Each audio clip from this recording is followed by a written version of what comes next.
What's up mga kababayan? Nagbabalik po si PH Gen Z. Kamusta kayong lahat mga kababayan? Pag-uusapan natin sa video ito yung pagsagot ni Manong Ted dito kay Luis Tro at natameme na lang at nabutata si Bakulaw dahil walang masagot dito sa pagkukumpronta sa kanya ni Manong Ted.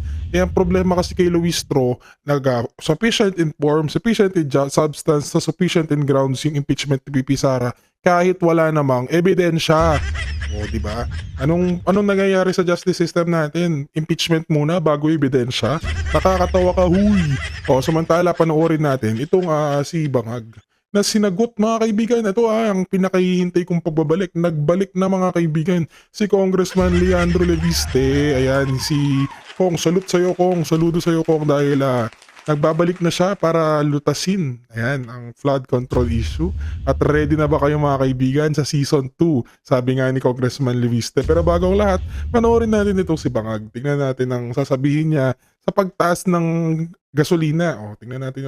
Of this because of the oil crisis that is happening. Itong problema is because of the war in the Middle East. So we are trying to find different methods para makapagbigay ng subsidy, para makabigay ng tulong. Ay, wait lang mga kaibigan. Speaking of subsidy tsaka tulong, alam niyo ba nung nagbigay ng subsidy itong si Bangag, ito dito, nagbigay ng subsidy si Bangag sa mga motorista. Ito viral ngayon sa social media ang isang video kung saan naririnig ang pagsigaw ng pangalang Duterte habang isinasagawa ang pamamahagi ng ayuda ng mga motorista. Ang ayuda ay bahagi ng hakbang ni Bangag upang maibsan ang epekto. Tignan mo naman ang taong bayan ang sinisigaw eh.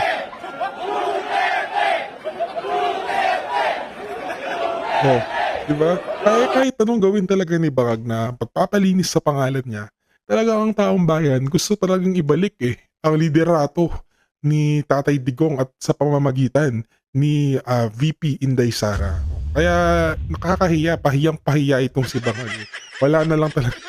Grabe kahit anong pagpililinis talaga ng pangalan ng mga Marcos, talagang napapahiya dahil ang taong bayan gusto mga Duterte. O, tuloy natin itong ni Bangag. The problem is masyadong malikot ang presyo ng langis, hindi natin ma-anticipate. So we are still adjusting. At ito ang sabi ni Bangag, wala raw tayong magagawa dyan sa pagtaas ng presyo.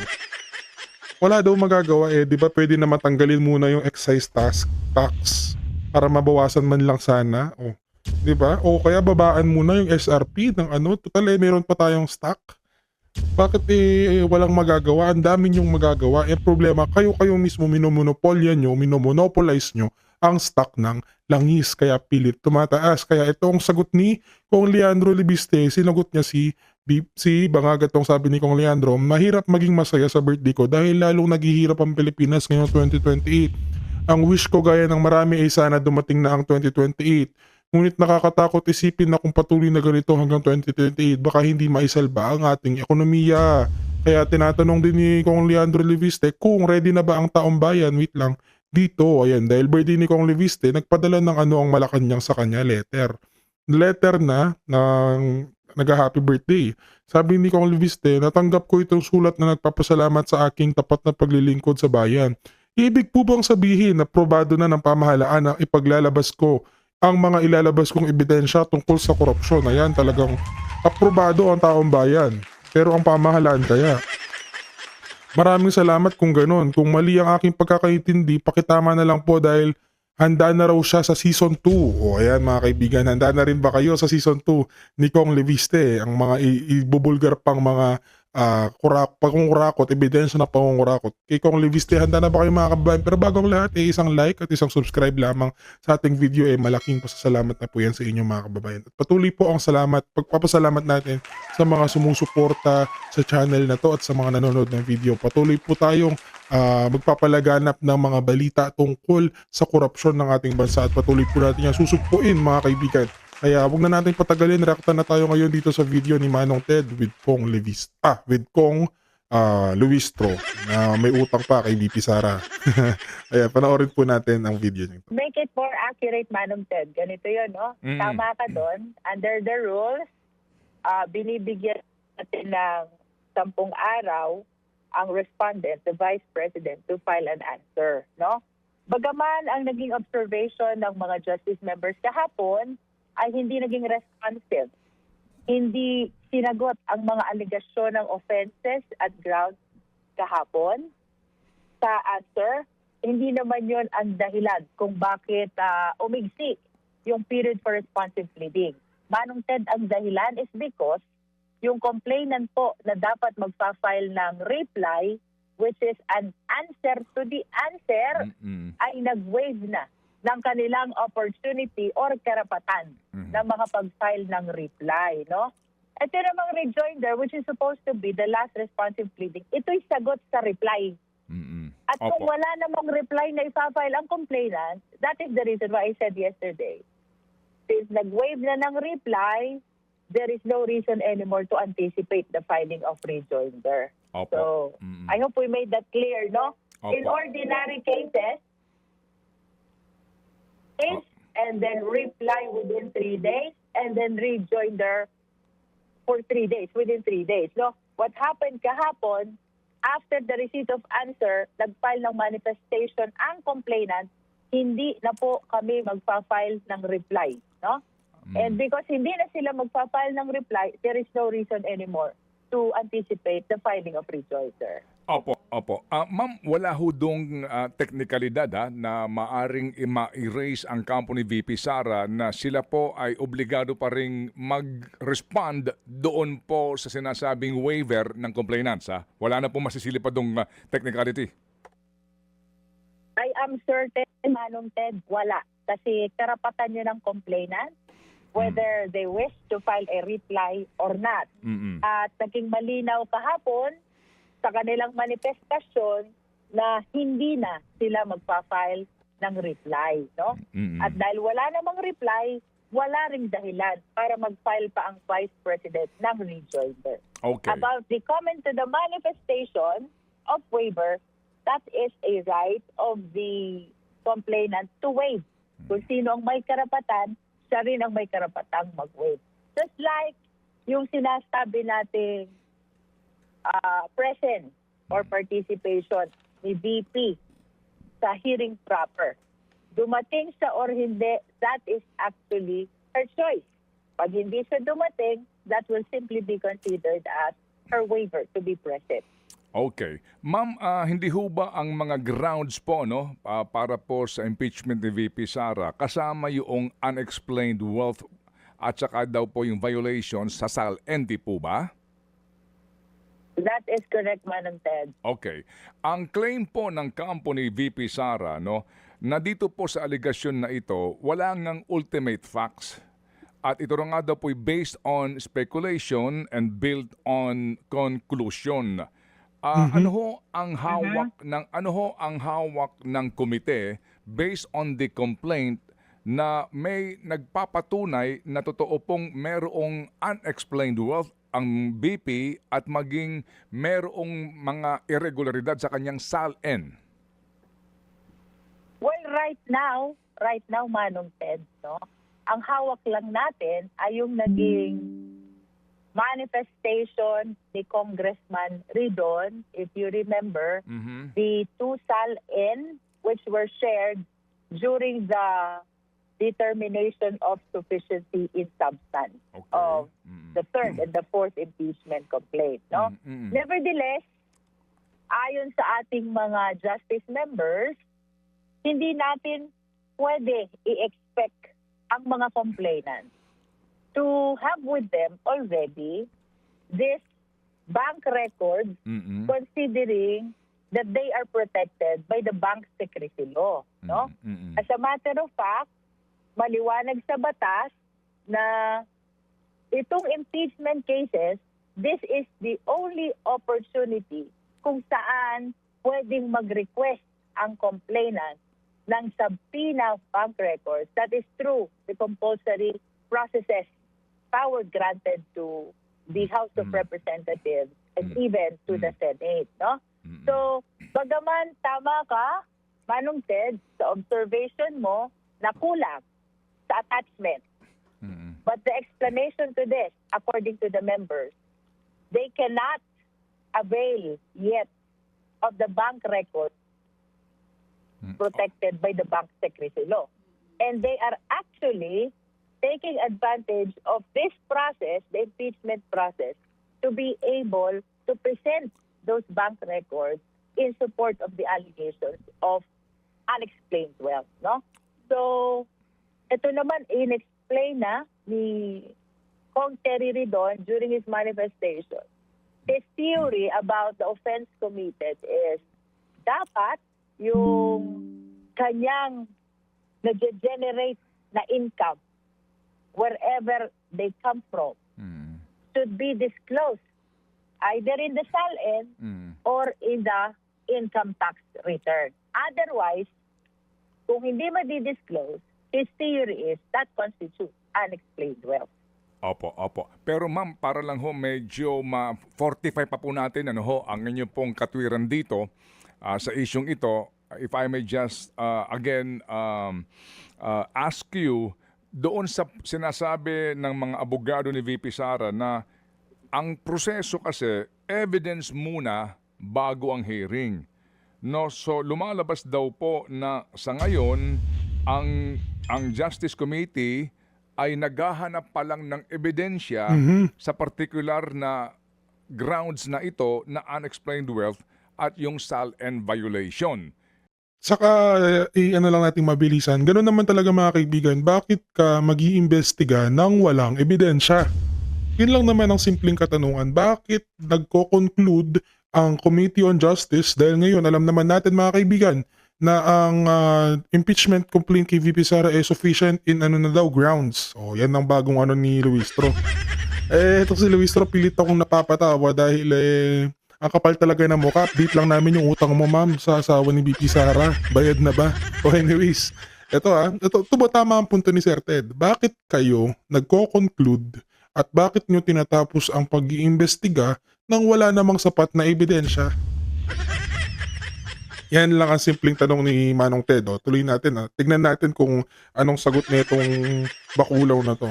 Bakit daw po, kumbaga, hindi man lang nagpakita ng katibayan tungkol dito at ito na agad dinesisyonan na may grounds dito po sa particular na allegation na ito. Again, ma'am, please.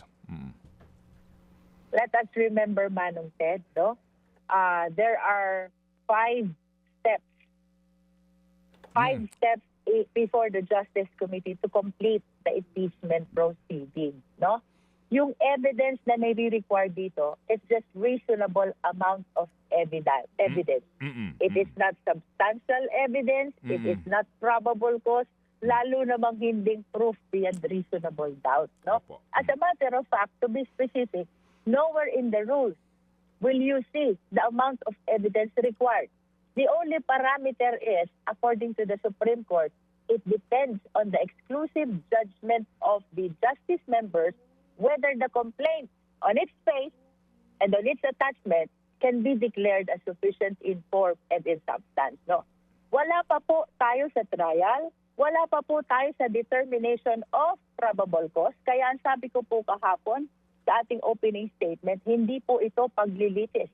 We are just trying to find reasons which will justify the continuation of our impeachment process.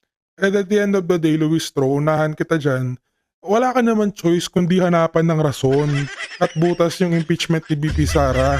Kasi kapag yan hindi lumusot sa House of Representatives, paano pa matutuloy yung impeachment? Di kulong kayong lahat. Kaya pilit niyong hinahanapan ng butas Yan ang trabaho niyo dyan sa Committee on Justice. Hanapan ng butas si VP Sara dahil kapag hindi niyo yan nahanapan ng butas, lahat kayo isa-isa makukulong. Lahat kayo isa-isa himasreha sa 2028. Yun lang ang simpleng simpleng reason kung bakit pilit niyong hinahanapan ng butas ang impeachment ni VP Sara. Naku. Lokohin nyo na ang lahat. Wag lang kami dahil alam namin yan. Bagamat hindi kami mga kasing yung mga politiko, kaming mga normal lang na taong bayan, alam namin, nakikita namin ang bawat galaw ng mga politicians. Nasa-scrutinize namin yan. Na-assess namin yung liability nyo, yung gaano ba kayo ka-credible, gaano kayo ka-liable ng mga mga politiko. Pero sa kaso mo, Luistro, bilang chairman ng Committee of Justice na isa sa mga kamaleta, oh, ang trabaho mo dyan hindi para bigyan ng hustisya, hindi para litisin si VP Sara. Ang trabaho mo dyan, hanapan ng butas. Kasi pag hindi nahanapan ng butas, lagot kayong lahat. O, sabi nga ni Kong Toby Chanko, 1,000, 1 million pa nga, 1,000,000% hindi nyo maaareglo si BP Sara, kaya ini-impeach nyo na lang. Tandaan nyo, kahit ma-impeach si BP Sara, nandyan si Kong Pulong at nandyan si Mayor Baste. O, nandyan ang mga susunod niyang kapatid na ipagpapatuloy ang legacy ni Tatay Diggs na tapang at malasakit. Kaya wag nyo subukan. Kayo lang din ang mapapahiya. So granting na wala pang bank record, granting that the SALN available to the committee is the 2 SALN which were manifested, shared by Congressman Ridon, we took note of the fact that this bank records cannot be availed of yet by the complainant. As a matter of fact, they need to make use or explore the compulsory power of the Justice Committee to be able to avail themselves of these bank records and present them before us in support of the allegations of unexplained wealth. Opo. Now, with regards to SALN and even ITR, ito naman ay public records which are easy to actually inquire into and to present, no? And to complete the explanation, Manong Ted, no? Ang hinahanap pa lang ho natin dito, tapat na dahilan to move forward. Okay. And under the rules, nowhere will you see. Wala naman nung sinabi ang rules na ang kailangan ay substantial evidence. Wala naman nung sinabi ang rules na kailangan na ng probable cause. The probable cause will be determined pa pag natapos ang ating hearing proper. In other words, Manong Ted, the reason kung bakit, bagaman sa kakulangan ng ebidensya at this point in time, dun sa unexplained wealth, bakit na-consider siya na sufficient in substance? It is because that is the judgment of the individual members of the Justice Committee. Okay. According to them, may sapat ng dahilan para mag-proceed to the next step of the impeachment proceedings. Again, yun pong determination of form and substance, hindi po yan paglilitis. We're not trying to establish the guilt or innocence of the respondent. We're trying to find reasonable justification kung bakit magtutuloy-tuloy ang impeachment proceeding. The same is true dun sa nangyari kahapon, Manong Ted, which is determination naman of sufficiency in ground. Hindi rin yun paglilitis. Ang hinahanap natin, reasonable justification why we should proceed to hearing proper. No? And the thing is, Manong Ted, ang naging observation ng mga justice members kahapon, sayang yung answer ni VP because it failed to respond directly to the allegations of offenses and grounds which could have convinced the justice members not to vote in towards the declaration of sufficiency. Oy, alam nyo, kahit anong depensa ni BP Sara dyan, hindi niya kayo makukumbinse na hindi bumoto. Dahil kayo, either way, iboboto at iboboto nyo ang impeachment ni BP Sara. Huwag nyo kaming pinagluloko. Talagang In ground na sana na-prevent yung pagtutuloy-tuloy doon sa hearing proper. Sige po. So ma'am, inyo po na ipaliwanag na klaro yung 5 baitang na dadaanan po nitong prosesong ito. So ito pong susunod yung hearing ay pagpupulong, ito na po yung ika-4 na baitang, hindi po ba? Ito na po yung hearing? Tama po yun. Okay, sige. So, Tama po yun. Sa hearing na iyan, Madam Chair, yan ba yung appropriate time para po may magmosyon? Ano bang kaparaanan para ho maglabas ng subpoena ducis tecum ang komite para po doon sa bank records at ilang pang mga kakailanganing dokumento para po magkaroon ng ebidensya sa aligasyon po ng ang unexplained wealth at irregularidad sa SALN? Yes. As a matter of fact, Manong Ted, pag binasa mo yung rules, pagkatapos ng Declaration of Sufficiency in Ground na nangyari kahapon, no, mag-uumpisa naman ang hearing proper. Mm-mm. At dito sa hearing proper, dito pinapayagan na ang Justice Committee to act on the motions or whatever request Okay. the parties may have in relation to the impeachment complaint, no? So, we place on record kahapon the fact na may natanggap na ang committee na this is a request actually, not a motion, a request for the issuance of subpoena of various documents, no? Mhm. To name some, ang kasama dyan yung documents from AMLA, Mhm. documents from COA, and even the documents from the Committee on Good Government during the inquiry back in the 19th Congress, no? Okay. This was headed by Kong Joel Chua during that time, no? About the petition naman, which we placed on record also, I was corrected in fact by Congressman Cheljoc, no? The petition was to invoke the protective custody of the HREP or the House of Representatives in favor of the witnesses, no? It is not necessarily transfer of custody, sabi ni Kong Cheljoc, no?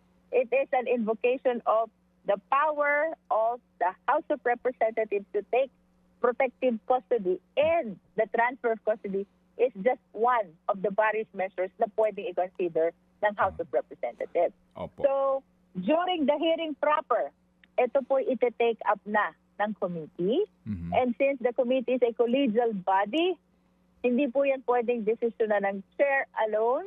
Hindi po yan pwedeng desisyonan ng few members lang. In other words, it has to be with the consensus of the justice members, no? So kung wala namang mag-o-oppose, just like what happened kahapon, it can be considered as unanimously approved. Pero kung may mag-o-oppose, palaging ang ating resort is to divide the house or to proceed to vote. Opo. So sino po, ma'am, dapat dito ang kasi kaninyo meron ng request, no, dito po sa mga dokumentong ito. Sa hearing proper po, ito ho dapat idaan sa motion yung subpoena ho ba agad o request pa muna? Ano ho ba ang inyong naiisip po na posibleng mangyari po dito sa usapin po ng bank records, AMLAC records, Yeah. and SALN? Whether this is a request or a motion, a justice member should be able to formalize that during the First District ng hearing proper. And I wish to state for a fact na si Kong Cheljoc, no, is a justice member, no? So I anticipate that he will be formalizing that into a motion, the request for the issuance of subpoena during the hearing proper, no? Okay. I in fact instructed or directed the committee secretariat to help Kong Cheljoc, no, furnish copy of the request for issuance of subpoena as well as the petition for protective custody to the respondent for whatever course of action they wish to take. Opo. That's relevant nga kay Madriaga. And again, doon nga po sa sipin po nitong subpoena sa mga bank documents, bank records. Ma'am, kapag po hindi sumunod ang bangko sa subpoena po ng House, kung sakali man, ano pong, meron ho bang penalty ang bangko dyan? Well, alam mo kasi yung failure to obey lawful orders of courts of law, that includes the power of the Justice Committee to compel the production of these documents by way of subpoena, no? Ang consequence nito, they can be cited in contempt for failure to obey a lawful order of the impeachment proceeding, something like that, no? So that is how it is being addressed in case it will not be obeyed or responded to by banks. Pero ang nakita ko kahapon sa request, Manong Ted, is not yet the bank. It is AMLA. AMLA documents ang ipinapaproduce by way of their request for issuance of subpoena duces reco. Hindi pa bank. Okay, opo. And then we will have to wait nga, no, kung ito ba'y magiging ma-raise itong isyong ito. Sige, so Chairman, yun pong panigan ni VP Sara na yung sa COA Notice of Disallowance na bahagi po sa kanyang naging answer, sinasabi nila na Yeah. hindi pa final yan eh. Bakit naman kayo nangunguna dito sa sinasabi nyo sa confidential fund na mali ang paggamit ni VP Sara? Ito nga'y subject pa ngayon to deliberation, eventually daw po sa commission, and eventually sa Supreme Court kung sila po hindi kontento dito. Bakit po pinangungunahan daw po ninyo? Yes, ma'am. Yun, wait lang. Bago marinig ang sagot ni Bakulaw, tama to si Kong Ted, bakit pinangungunahan ng Commission on Audit yung ni VP Sara confidential funds? Kaya nga confidential, hindi pwedeng sabihin. Lahat, hindi lang naman si VP Sara ang may confidential funds. Bakit yung confidential funds, di ba nga hindi nyo questionin? Tapos inaano nyo yung notice of disallowance na 125 million na ubos sa loob ng 11 days. Paano hindi mo ubos sa loob ng 11 days? Nire-reimburse na lang yung mga yun. Nilabas ang budget 11 days before matapos ang 2024. Tama, 2024. Nung December yun, 21 yata yun, December 20, doon nilabas yung yung budget. O syempre malamang hahabulin nila bago matapos yung fiscal year para pumasok pa rin sa loob ng fiscal year yung gastusin na maubos yung 125 million. Ma-reimburse lahat na ginastos. Kahit kaming mga taong bayan, alam i-explain yan, alam ang pagkakaano niyan. Pero bakit itong mga attorney dito sa Committee of Justice, mga nag-aral ng batas, nagmamaang-maangan, pinipilit yung gusto ng amo nila? Ay, nako. Pinangungunahan. With that argument, Manong Ted, that means that the Justice Committee has to wait until the last resort of filing a petition in the Supreme Court and the latter's resolution of the issues raised in the petition. No? Kung ganyan ang magiging argument natin in impeachment cases, Manong Ted, walang makakapag-file ng impeachment against impeachable official because alam natin na napakaraming judicial remedies na ipinagkakaloob sa parties to a complaint until our final recourse, which is the highest tribunal, the Supreme Court. That is one. Pangalawa, we should understand, iba yung proceeding ng COA, iba itong impeachment case, no? The question is, yun bang issuance ng notice of disallowance, does it constitute an impeachable offense already, no? Without necessarily generating a decision which is final and executory already from COA or even from the Supreme Court, no? Kasi ito, ang tinitingnan dito is the fitness of the public official to continue in assuming public office, no? So, this is quite irrelevant doon sa finality ng decision ng COA and even to the finality of the possible petition in the Supreme Court. Pwede, Manong Ted, na from the notice of disallowance, by basis ng makita ang justice members, at least for the purpose of proceeding to the next step of the impeachment proceeding. Let us take note, Manong Ted, para po hindi malito ang ating kapwa Pilipino. Ito pong ginagawa ng Justice Committee is similar to a preliminary investigation na ginagawa ng mga piskal in a criminal case, no? So, pag natapos po ito, ang magiging desisyon ng justice members ay may probable cause ba o wala? Kung may probable cause, isampa natin sa korte. Dito naman sa impeachment proceeding, kung may probable cause, transmit natin sa Senate, no? But what I am trying to point out, Manong Ted, we are not yet requiring a huge quantum of evidence. Wala pa po tayong hinihinging malaking amount ng ebidensya. As a matter of fact, dun pa yun mangyayari sa last step. The only thing that we are trying to find here, as guided by the rules, may reasonable justification ba to proceed to the next step of the impeachment proceeding. No? Okay, opo. Sige. So, Chairman, yung pong notice of disallowance ng COA, mismo po, lahat ba ng dokumento nito hawak na ng komite? Yung bahong mga dokumento ng pagtanggap ni Mary Grace Piatos, Chippy McDonald, Carlos Miguel Wishi, itong lahat ng ito bang mga dokumentong ito hawak na po ng komite o ito po ay hihingiin pa lang po ninyo sa COA? Wala pa pong hawak na ganyan ang Justice Committee, no? As a matter of fact, that is part of the request for issuance of subpoena duces tecum of all the COA documents which were used by the Committee on Good Government or the Blue Ribbon Committee of the House, then presided by Congressman Joel Chua in the 19th Congress. You will remember, Manong Ted, dito unang na-establish itong allegations of misuse of confidential funds. 19th Congress sa hearing ng Good Government. So there were documents which were presented during that hearing, and I know for a fact na ang kasama doon sa request ng ni Congressman Sel Jokno is issuance of subpoena of documents of the Committee on Good Government of the House of Representatives as well as documents from COA.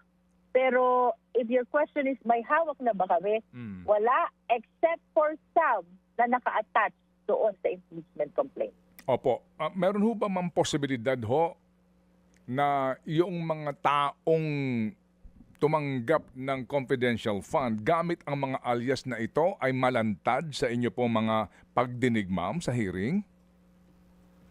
That is a very big possibility because we're trying to establish here the money trail of the confidential funds. Saan ba napunta?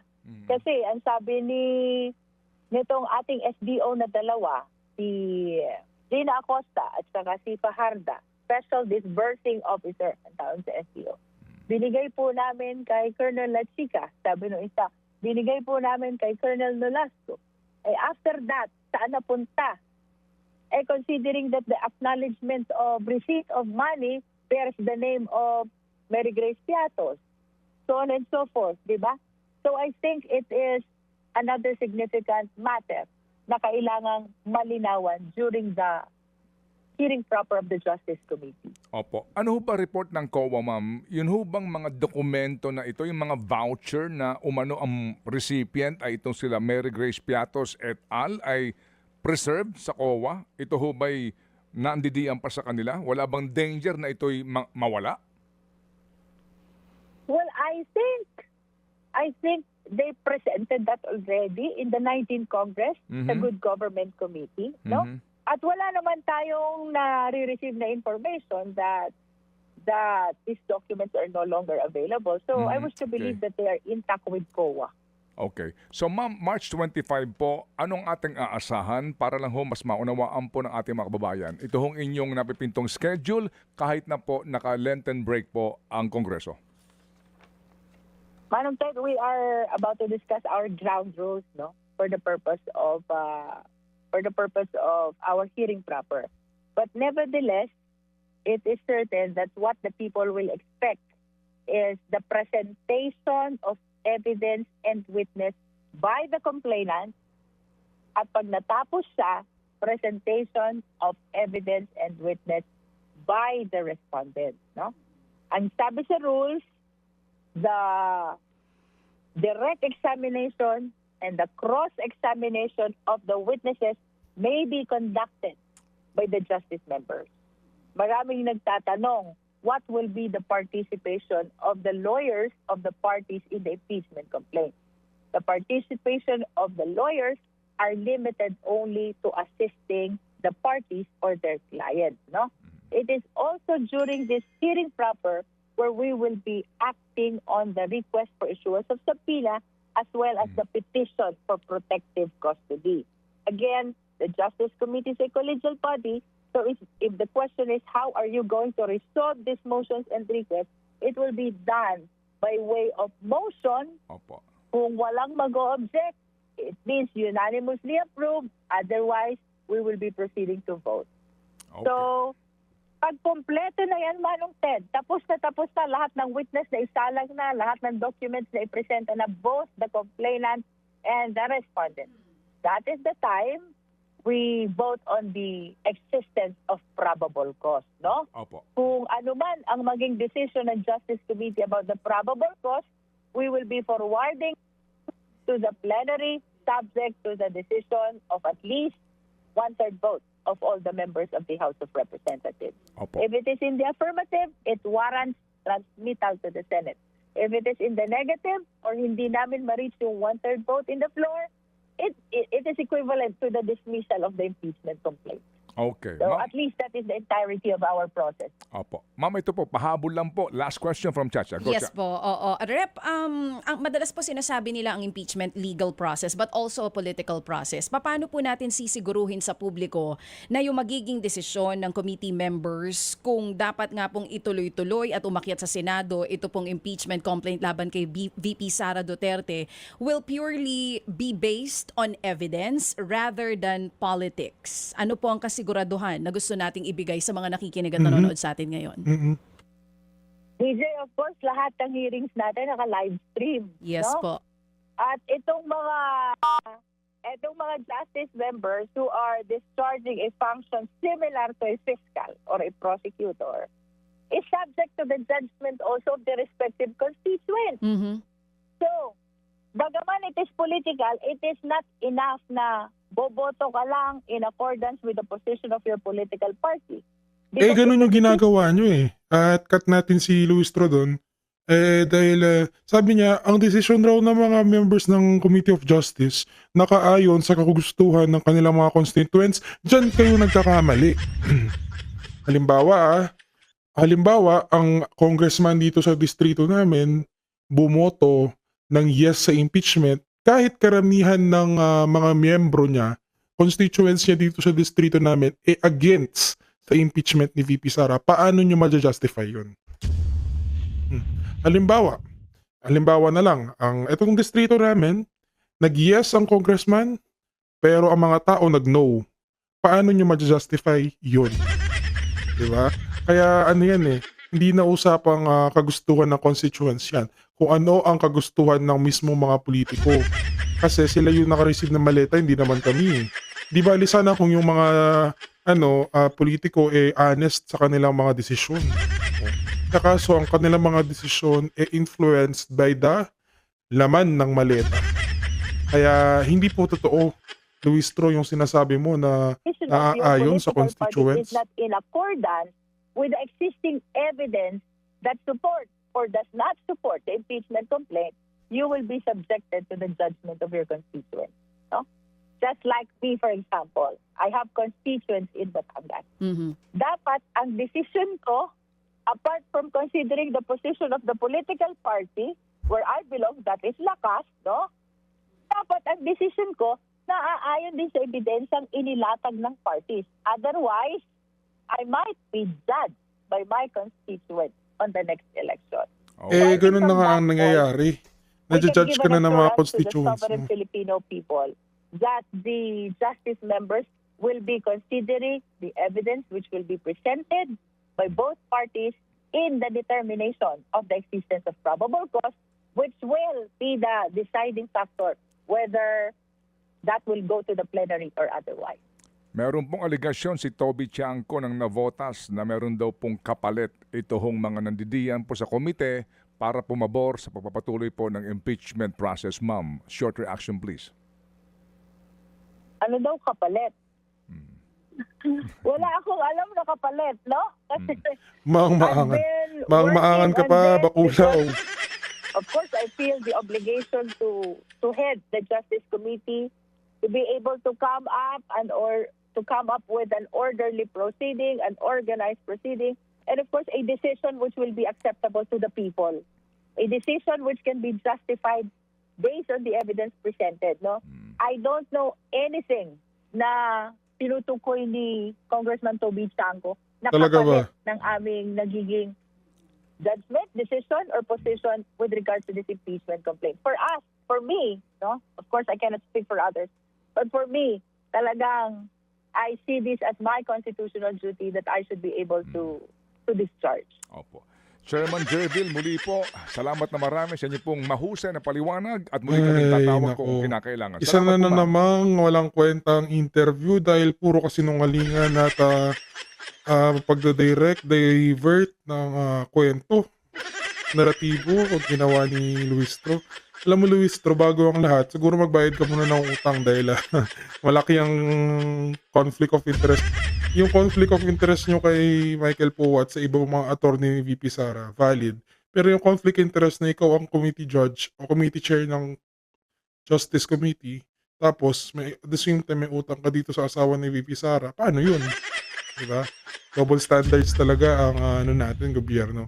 Yan mga kaibigan, maraming salamat sa panonood. Huwag niyo po kalimutan mag-iwan ng like sa ating video, mag-subscribe at patuloy po nating mahalin ang ating bansang Pilipinas.